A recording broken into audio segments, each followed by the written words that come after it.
ಆತ್ಮೀಯ ವೀಕ್ಷಕರೇ, ಎಲ್ಲರಿಗೂ ಪಬ್ಲಿಕ್ ಎಜುಕೇಷನ್ ಚಾನಲ್ಗೆ ಸ್ವಾಗತ. ಈ ದಿನ ಈ ವಿಡಿಯೋದಲ್ಲಿ ಕನ್ನಡ ವ್ಯಾಕರಣಕ್ಕೆ ಸಂಬಂಧಪಟ್ಟಾಗೆ ವರ್ಣಮಾಲೆಯಲ್ಲಿ ಬರುವಂತಹ ಅಕ್ಷರಗಳು, ಸ್ವರಗಳು, ವ್ಯಂಜನಗಳು, ಯೋಗವಾಹಗಳು, ಸಜಾತಿಯ ಒತ್ತಕ್ಷರಗಳು, ವಿಜಾತಿಯ ಒತ್ತಕ್ಷರಗಳು ಮತ್ತು ಅಕ್ಷರಗಳು ಹುಟ್ಟುವ ಸ್ಥಾನಗಳು, ಇವುಗಳ ಬಗ್ಗೆ ಸವಿವರವಾಗಿ ತಿಳಿಸಿದ್ದೇನೆ.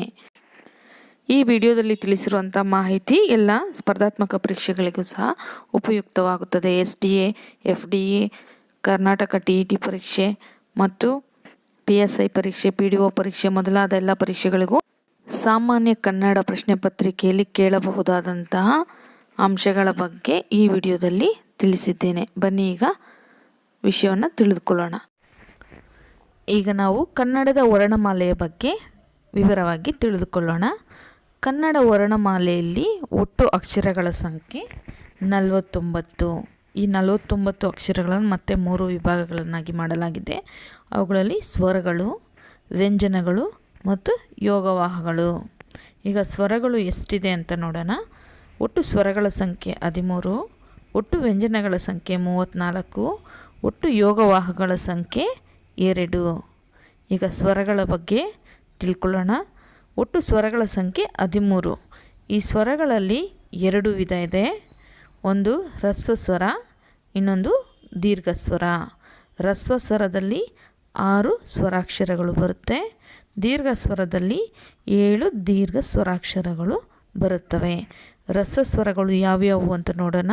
ಹ್ರಸ್ವ ಸ್ವರಗಳು ಅ, ಇ, ಉ, ರು, ಎ, ಓ ಇವು ಹ್ರಸ್ವ ಸ್ವರಗಳು.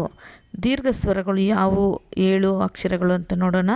ಆ, ಈ, ಉ, ಎ, ಐ, ಓ, ಔ ಈ 7 ಅಕ್ಷರಗಳು ಸಹ ದೀರ್ಘ ಸ್ವರಗಳಾಗಿವೆ. ಈಗ ಒಟ್ಟು ವ್ಯಂಜನಗಳು ಯಾವ್ಯಾವು ಅಂತ ನೋಡೋಣ. ವ್ಯಂಜನಗಳ ಸಂಖ್ಯೆ 34.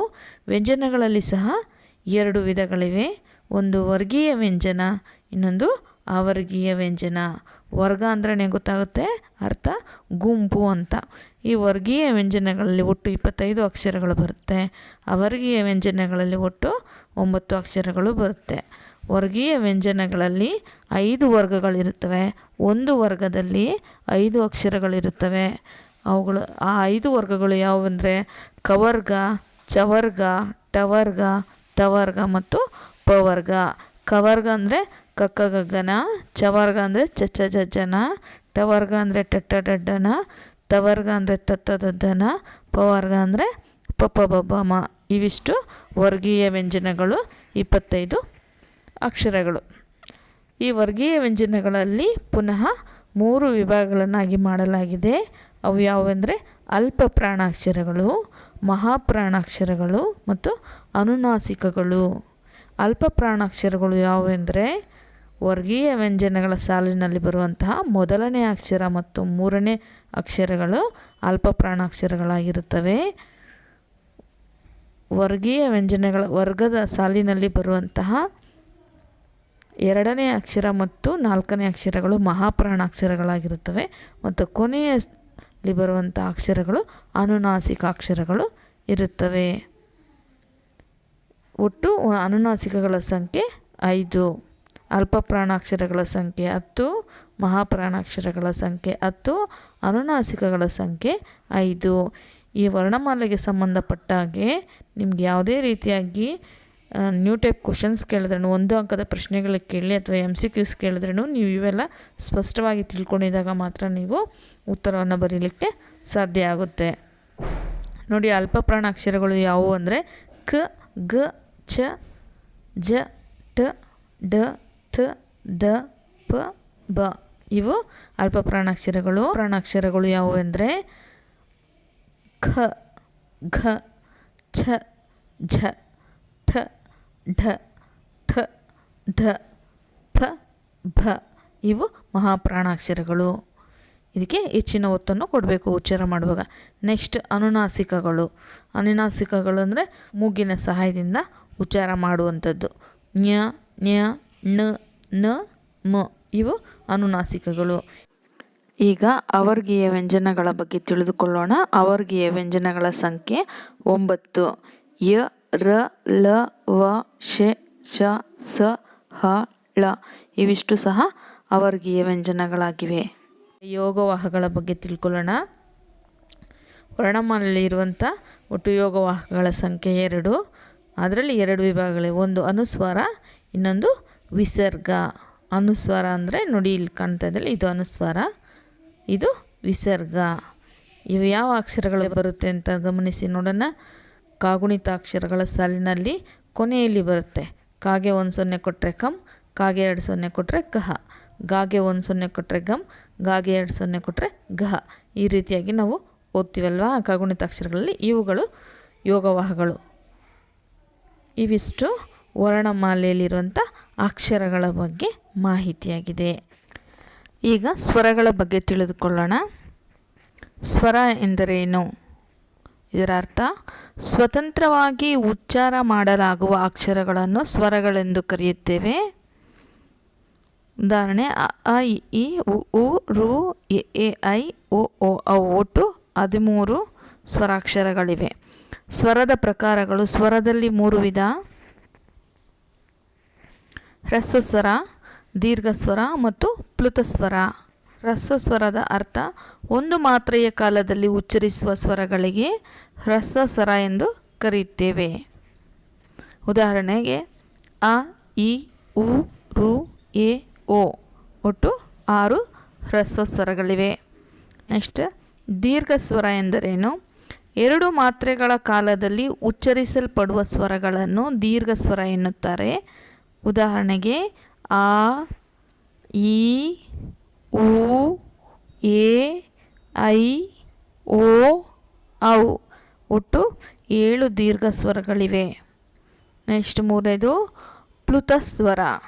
3 ಮಾತ್ರೆಗಳ ಕಾಲದಲ್ಲಿ ಉಚ್ಚರಿಸಲ್ಪಡುವ ಸ್ವರಗಳೆಲ್ಲ ಪ್ಲುತಸ್ವರ ಎನ್ನುತ್ತಾರೆ. ಅಂದರೆ ಹೆಚ್ಚು ದೀರ್ಘ ತೆಗೆದು ಮಾತನಾಡುವಂಥದ್ದು. ಉದಾಹರಣೆಗೆ ಅಮ್ಮ, ದೇವರೇ. ಪ್ಲುತ ಸ್ವರಗಳನ್ನು ಇಂಗ್ಲಿಷ್ ಭಾಷೆಯ ಎಸ್ ಚಿಹ್ನೆಯಿಂದ ಗುರುತಿಸುತ್ತಾರೆ. ಇವಿಷ್ಟು ಸ್ವರದ ಪ್ರಕಾರಗಳಾಗಿವೆ. ಈಗ ವ್ಯಂಜನಗಳ ಬಗ್ಗೆ ತಿಳಿದುಕೊಳ್ಳೋಣ. ವ್ಯಂಜನಗಳು. ವ್ಯಂಜನಗಳ ಅರ್ಥ ಈ ರೀತಿ ಇದೆ: ಸ್ವರಗಳ ಸಹಾಯದಿಂದ ಮಾತ್ರ ಉಚ್ಚಾರ ಮಾಡಲಾಗುವ ಅಕ್ಷರಗಳನ್ನು ವ್ಯಂಜನಗಳೆಂದು ಕರೆಯುತ್ತೇವೆ. ಉದಾಹರಣೆಗೆ ಕ ಪ್ಲಸ್ ಅ ಕ. ವ್ಯಂಜನದ ಪ್ರಕಾರಗಳು. ವ್ಯಂಜನಗಳಲ್ಲಿ 2 ವಿಧವಿದೆ. ಒಂದು ವರ್ಗೀಯ ವ್ಯಂಜನ, ಇನ್ನೊಂದು ಅವರ್ಗೀಯ ವ್ಯಂಜನ. ವರ್ಗೀಯ ವ್ಯಂಜನವೆಂದರೆ ಕ ದಿಂದ ಮ ವರೆಗಿನ 25 ಅಕ್ಷರಗಳನ್ನು ವರ್ಗೀಯ ವ್ಯಂಜನ ಎನ್ನುತ್ತಾರೆ. ಉಚ್ಚರಿಸುವಾಗ ಅವು ಹುಟ್ಟುವ ಸ್ಥಳವನ್ನು ಆಧರಿಸಿ ಅವನ್ನು 5 ವರ್ಗಗಳಾಗಿ ವಿಂಗಡಿಸಲಾಗಿದೆ. ಉದಾಹರಣೆಗೆ ಇಲ್ಲಿ ವರ್ಗಗಳ ಸಂಖ್ಯೆ ಕೊಟ್ಟಿದ್ದಾರೆ ನೋಡಿ. ಕವರ್ಗ, ಚವರ್ಗ, ಟವರ್ಗ, ತವರ್ಗ, ಪವರ್ಗ. ಈ ಅಡ್ಡ ಸಾಲಿನಲ್ಲಿ ಬರುವಂತಹ 5 ಅಕ್ಷರಗಳು ಸಹ ಒಂದೊಂದು ವರ್ಗಕ್ಕೆ ಸೇರಿವೆ. ಈ ವರ್ಗಗಳಲ್ಲಿ ಅಲ್ಪ ಪ್ರಾಣಾಕ್ಷರಗಳು, ಮಹಾಪ್ರಾಣಾಕ್ಷರಗಳು ಮತ್ತು ಅನುನಾಸಿಕಗಳು ಇರುತ್ತವೆ. ನೋಡಿ, ಕವರ್ಗದಲ್ಲಿರುವಂತಹ 5 ವ್ಯಂಜನಗಳನ್ನು ಸಹ ಗಮನಿಸಿ. ಮೊದಲನೇ ಸಾಲಿನಲ್ಲಿ ಮತ್ತು 3ನೇ ಸಾಲಿನಲ್ಲಿ ಇರುವಂತಹ ಅಕ್ಷರಗಳು ಅಲ್ಪ ಪ್ರಾಣಾಕ್ಷರಗಳಾಗಿವೆ. ನೆಕ್ಸ್ಟು 2ನೇ ಸಾಲು ಮತ್ತು 4ನೇ ಸಾಲಿನಲ್ಲಿರುವಂಥ ಅಕ್ಷರಗಳು ಮಹಾಪ್ರಾಣಾಕ್ಷರಗಳಾಗಿವೆ. ಕೊನೆಯಲ್ಲಿರುವಂಥ ಸಾಲಿನಲ್ಲಿರುವಂಥ ಅಕ್ಷರಗಳು ಅವು ಅನುನಾಸಿಕಗಳಾಗಿವೆ. ಒಟ್ಟಾರೆ 25 ವ್ಯಂಜನಗಳಿವೆ. ಈ 25 ಅಕ್ಷರಗಳನ್ನು 3 ರೀತಿಯಾಗಿ ಉಚ್ಚರಿಸುತ್ತೇವೆ. ಈಗ ಅಲ್ಪ ಪ್ರಾಣ ಎಂದರೆ ಏನು ಅಂತ ತಿಳ್ಕೊಳ್ಳೋಣ. ಅಲ್ಪ ಅಂದರೆ ಕಡಿಮೆ ಅಂತ ಅರ್ಥ. ಅಲ್ಪ ಎಂದರೆ ಕಡಿಮೆ, ಪ್ರಾಣ ಎಂದರೆ ಉಸಿರು ಎಂದರ್ಥ. ಕಡಿಮೆ ಉಸಿರಿನಿಂದ ಉಚ್ಚರಿಸಲ್ಪಡುವ ಅಕ್ಷರಗಳಿಗೆ ಅಲ್ಪ ಪ್ರಾಣ ಎನ್ನುತ್ತಾರೆ. ಉದಾಹರಣೆಗೆ ಕ, ಛ, ಠ, ಥ, ಪ, ಗ, ಜ, ಡ, ದ, ಬ ಇವು 10 ಸಹ ಅಲ್ಪ ಪ್ರಾಣಾಕ್ಷರಗಳಾಗಿವೆ. ನೆಕ್ಸ್ಟು ಮಹಾಪ್ರಾಣಾಕ್ಷರಗಳ ಬಗ್ಗೆ ತಿಳ್ಕೊಳ್ಳೋಣ. ಹೆಚ್ಚು ಉಸಿರಿನಿಂದ ಉಚ್ಚರಿಸಲ್ಪಡುವ ಅಕ್ಷರಗಳಿಗೆ ಮಹಾಪ್ರಾಣಾಕ್ಷರಗಳು ಎನ್ನುತ್ತಾರೆ. ಉದಾಹರಣೆಗೆ ಖ, ಛ, ಠ, ಥ, ಫ, ಘ, ಝ, ಢ, ಧ, ಭ. ಇವು 10 ಸಹ ಮಹಾಪ್ರಾಣಾಕ್ಷರಗಳಾಗಿವೆ. ನೆಕ್ಸ್ಟು ಅನುನಾಸಿಕಗಳು. ಮೂಗಿನ ಸಹಾಯದಿಂದ ಉಚ್ಚರಿಸಲ್ಪಡುವ ಅಕ್ಷರಗಳಿಗೆ ಅನುನಾಸಿಕಗಳು ಎಂದು ಕರೆಯುತ್ತಾರೆ. ಇಲ್ಲಿ ನಾಸಿಕ ಬರೀಬೇಕಾಯಿತು, ನಾಸಿಕ ಅಂತ ಸ್ಪೆಲ್ಲಿಂಗ್ ಮಿಸ್ಟೇಕ್ ಆಗಿದೆ, ಸಿ. ನೆಕ್ಸ್ಟ್ ಉದಾಹರಣೆಗೆ ಜ್ಞ, ಜ್ಞ, ಣ, ನ, ಮ. ಇವು ಅನುನಾಸಿಕಗಳಾಗಿವೆ. ನೆಕ್ಸ್ಟ್ ಅವರ್ಗೀಯ ವ್ಯಂಜನಗಳ ಬಗ್ಗೆ ತಿಳ್ಕೊಳ್ಳೋಣ. ಯಾವ ವರ್ಗಕ್ಕೂ ಸೇರದ ಪ್ರತ್ಯೇಕವಾಗಿರುವ 9 ಅಕ್ಷರಗಳನ್ನು ಅವರ್ಗೀಯ ವ್ಯಂಜನ ಎನ್ನುತ್ತಾರೆ. ಅವರ್ಗೀಯ ವ್ಯಂಜನಗಳ ಸಂಖ್ಯೆ 9. ಉದಾಹರಣೆಗೆ ಯ, ರ, ಲ, ವ, ಶ, ಶ, ಸ, ಹ, ಳ. ಇವು ಅವರ್ಗೀಯ ವ್ಯಂಜನಗಳಾಗಿವೆ. ಈಗ ಯೋಗವಾಹಗಳ ಬಗ್ಗೆ ತಿಳ್ಕೊಳ್ಳೋಣ. ಯೋಗ ಎಂದರೆ ಕೂಡು ಎಂದು ಅರ್ಥ. ವಾಹ ಎಂದರೆ ಹೋಗುವ ಎಂದರ್ಥ. ಯೋಗವಾಹ ಎಂದರೆ ಕೂಡಿ ಹೋಗುವ ಅಥವಾ ಕೂಡಿಕೊಂಡಿರುವ ಅಂತ ಅರ್ಥ ಕೊಡುತ್ತೆ. ಬೇರೆ ಅಕ್ಷರಗಳ ಸಂಬಂಧ ಪಡೆದಾಗ ಮಾತ್ರ ಉಚ್ಚರಿಸುವ ಅಕ್ಷರಕ್ಕೆ ಯೋಗವಾಹ ಎನ್ನುತ್ತಾರೆ. ಬೇರೆ ಅಕ್ಷರಗಳ ಸಂಬಂಧ ಪಡೆದಾಗ ಮಾತ್ರ ಉಚ್ಚರಿಸಲ್ಪಡುವ ಅಕ್ಷರಕ್ಕೆ ಯೋಗವಾಹ ಎನ್ನುತ್ತಾರೆ. ಯೋಗವಾಹದ ಪ್ರಕಾರಗಳು ಈ ರೀತಿವೆ. ಯೋಗವಾಹದಲ್ಲಿ 2 ವಿಧ. ಒಂದನೇದು ಅನುಸ್ವಾರ, ಇನ್ನೊಂದು ವಿಸರ್ಗ. ಅನುಸ್ವಾರ ಎಂದರೆ ಸ್ವರದ ಸಂಬಂಧ ಪಡೆದ ಒಂದು ಸೊನ್ನೆಗೆ ಅನುಸ್ವಾರ ಎಂದು ಕರೆಯುತ್ತಾರೆ. ಉದಾಹರಣೆಗೆ ನೋಡಿ, ಇಲ್ಲಿ 0 ಕೊಟ್ಟಿದ್ದಾರೆ, ಇದು ಅನುಸ್ವಾರ. ನೆಕ್ಸ್ಟ್ ವಿಸರ್ಗ. ಸ್ವರದ ಸಂಬಂಧ ಪಡೆದ ಒಂದರ ಮೇಲೊಂದಿರುವ 2 ಸೊನ್ನೆಗೆ ವಿಸರ್ಗ ಎಂದು ಕರೆಯುತ್ತಾರೆ. ಉದಾಹರಣೆಗೆ ಇಲ್ಲಿ ಕೊಟ್ಟಿದ್ದಾರೆ ನೋಡಿ, 2 ಚಿಕ್ಕ ಚಿಕ್ಕ ಸೊನ್ನೆಗಳು. ಇವು ಅಕ್ಷರಗಳ ಜೊತೆ ಕೂಡಿಕೊಂಡಾಗ ಮಾತ್ರ ಉಚ್ಚರಿಸುವುದಕ್ಕೆ ಆಗುತ್ತೆ. ಉದಾಹರಣೆಗೆ ಕ ಪ್ಲಸ್ ಈ ಅನುಸಾರವನ್ನು ಸೇರಿಸಿದ್ರೆ ಕಮ್, ಗಾಗೆ ಅನುಸಾರವನ್ನು ಸೇರಿಸಿದ್ರೆ ಗಮ್, ಈ ರೀತಿಯಾಗಿ ಆಗುತ್ತೆ. ವಿಸರ್ಗಗೆ ಕಾಗೆ 2 ಸೊನ್ನೆಗಳು ಸೇರಿಸಿದ್ರೆ ಕಹ, ಗಾಗೆ 2 ಸೊನ್ನೆ ಸೇರಿಸಿದ್ರೆ ಗಹ. ಈ ರೀತಿಯಾಗಿ ಯೋಗವಾಹಗಳನ್ನು ಬಳಸಲಾಗುತ್ತದೆ. ನೆಕ್ಸ್ಟು ವರ್ಣಮಾಲೆಗೆ ಸಂಬಂಧಪಟ್ಟ ಹಾಗೆ ಮುಖ್ಯವಾಗಿ ನೆನಪಿಡಬೇಕಾಗಿರುವಂಥ ಅಂಶಗಳು ಈ ರೀತಿ ಇವೆ. ಯಾಕೆಂತಂದರೆ ಯಾವುದೇ ಕಾಂಪಿಟೇಟಿವ್ ಎಕ್ಸಾಮ್ ಆಗಿರ್ಬೋದು ಅಥವಾ ಪರೀಕ್ಷೆಗಳಲ್ಲಿ ಕೇಳುವಂತಹ ಪ್ರಶ್ನೆಗಳಿಗೆ ಈ ರೀತಿಯಾಗಿ MCQs ಕೇಳ್ಬೋದು ಅಥವಾ 1 ಅಂಕದ ಪ್ರಶ್ನೆಗಳನ್ನು ಸಹ ಕೇಳಬಹುದು. ಈ ಅಂಶಗಳನ್ನು ನೀವು ನೆನಪಿನಲ್ಲಿ ಇಟ್ಕೊಳ್ಬೇಕಾಗುತ್ತೆ. ನೋಡಿ, ಕನ್ನಡ ವರ್ಣಮಾಲೆಯಲ್ಲಿರುವ ಒಟ್ಟು ಮೂಲಾಕ್ಷರಗಳು ಎಷ್ಟು? ಕನ್ನಡ ವರ್ಣಮಾಲೆಯಲ್ಲಿರುವ ಒಟ್ಟು ಮೂಲಾಕ್ಷರಗಳು 49. ಕನ್ನಡ ವರ್ಣಮಾಲೆಯಲ್ಲಿರುವ ಒಟ್ಟು ಸ್ವರಗಳ ಸಂಖ್ಯೆ 13. ಒಟ್ಟು ಹ್ರಸ್ವ ಸ್ವರಗಳ ಸಂಖ್ಯೆ 6. ಒಟ್ಟು ದೀರ್ಘ ಸ್ವರಾಕ್ಷರಗಳ ಸಂಖ್ಯೆ 7. ಕನ್ನಡ ವರ್ಣಮಾಲೆಯಲ್ಲಿರುವ ಒಟ್ಟು ವ್ಯಂಜನಾಕ್ಷರಗಳ ಸಂಖ್ಯೆ 34. ಒಟ್ಟು ವರ್ಗೀಯ ವ್ಯಂಜನಾಕ್ಷರಗಳು 25. ಒಟ್ಟು ಅವರ್ಗೀಯ ವ್ಯಂಜನಾಕ್ಷರಗಳು 9. ಕನ್ನಡ ವರ್ಣಮಾಲೆಯಲ್ಲಿರುವಂಥ ಅಲ್ಪ ಪ್ರಾಣ ವ್ಯಂಜನಾಕ್ಷರಗಳು 10. ಒಟ್ಟು ಮಹಾಪ್ರಾಣ ವ್ಯಂಜನಾಕ್ಷರಗಳು 10. ಒಟ್ಟು ಅನುನಾಸಿಕ ಅಕ್ಷರಗಳ ಸಂಖ್ಯೆ 5. ಒಟ್ಟು ಯೋಗವಾಹಗಳ ಸಂಖ್ಯೆ 2.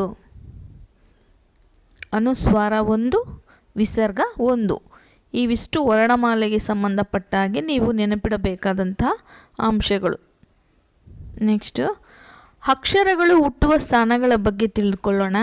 ಅಕ್ಷರಗಳೆಲ್ಲ ಹೊಕ್ಕಳದ ಮೂಲದ ಭಾಗದಿಂದ ಹೊರಟ ಶಬ್ದವೊಂದರಿಂದ ಹುಟ್ಟುತ್ತದೆ. ಹಾಗೆ ಹೊರಟ ಶಬ್ದವು ಗಂಟಲು, ದವಡೆ, ಮೂರ್ಧ ಅಂದರೆ ನಾಲಿಗೆಯ ಮೇಲ್ಭಾಗದ ಭಾಗ, ತುಟಿ, ಹಲ್ಲು ಇತ್ಯಾದಿ ಅವಯವಗಳ ಸಹಾಯದಿಂದ ಬೇರೆ ಬೇರೆ ಅಕ್ಷರಗಳಾಗುತ್ತವೆ. ಗೊತ್ತಾಯ್ತಲ್ಲ ನಿಮಗೆ ಅಕ್ಷರಗಳು ಹೇಗೆ ಹುಟ್ಟುತ್ತವೆ ಅಂತ. ಮೊದಲನೇದಾಗಿ ಕಂಠ್ಯ ಅಕ್ಷರಗಳು. ಕಂಠ್ಯ ಅಕ್ಷರಗಳು ಅಂದರೆ ಹೆಸರಲ್ಲೇ ಸೂಚಿಸುತ್ತೆ. ಕಂಠ್ಯ ಅಂತಂದರೆ ಕಂಠ ಭಾಗದಲ್ಲಿ ಹುಟ್ಟುವಂಥ ಅಕ್ಷರಗಳಿಗೆ ಕಂಠ್ಯ ಅಕ್ಷರಗಳು ಅಂತ ಕರೀತಾರೆ. ಉದಾಹರಣೆಗೆ ಕ, ಖ, ಘ, ಘ, ಜ್ಞ ಮತ್ತು ಅ, ಆ, ಹ ವಿಸರ್ಗ ಇವಿಷ್ಟು ಸಹ ಕಂಠ ಭಾಗದಲ್ಲಿ ಹುಟ್ಟುತ್ತವೆ. ಆದ್ದರಿಂದ ಇವುಗಳನ್ನು ಕಂಠ್ಯಕ್ಷರಗಳು ಅಂತ ಕರೀತಾರೆ. ನೆಕ್ಸ್ಟು ತಾಲವ್ಯ ಅಕ್ಷರಗಳು. ತಾಲವ್ಯ ಅಂತಂದರೆ ದವಡೆ ಅಂತ ಅರ್ಥ. ತಾಲವ್ಯ ಅಕ್ಷರಗಳು ಅಂದರೆ ದವಡೆಯ ಸಹಾಯದಿಂದ ಹುಟ್ಟುವ ಅಕ್ಷರಗಳು. ತಾಲುವಿನ ಅಥವಾ ದವಡೆಯ ಸಹಾಯದಿಂದ ಹುಟ್ಟುವ ಅಕ್ಷರಗಳನ್ನು ತಾಲವ್ಯ ಅಕ್ಷರಗಳು ಎಂದು ಕರೀತಾರೆ.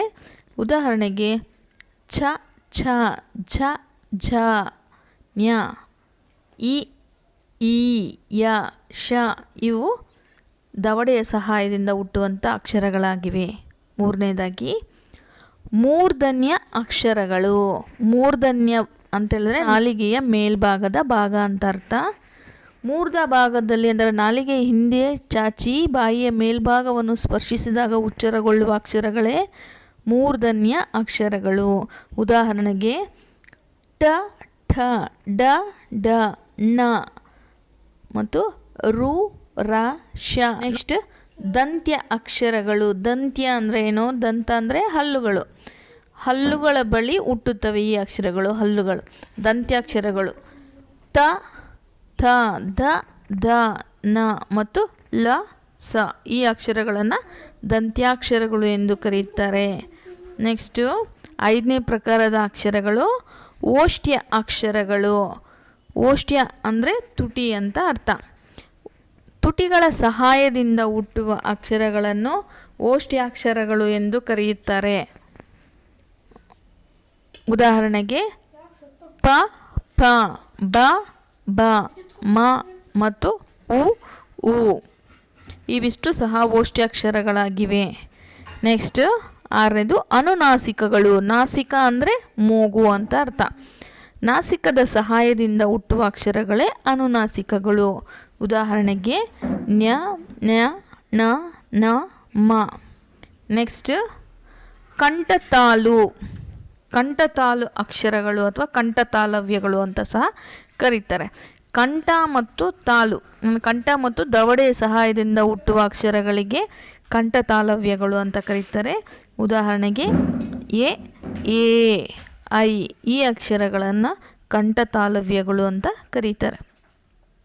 ನೆಕ್ಸ್ಟ್ 8ನೇದು ಕಂಠೋಷ್ಟ್ಯ. ಕಂಠೋಷ್ಟ್ಯ ಅಕ್ಷರಗಳು ಅಂದರೆ ಕಂಠ ಪ್ಲಸ್ ಓಷ್ಟ್ಯ.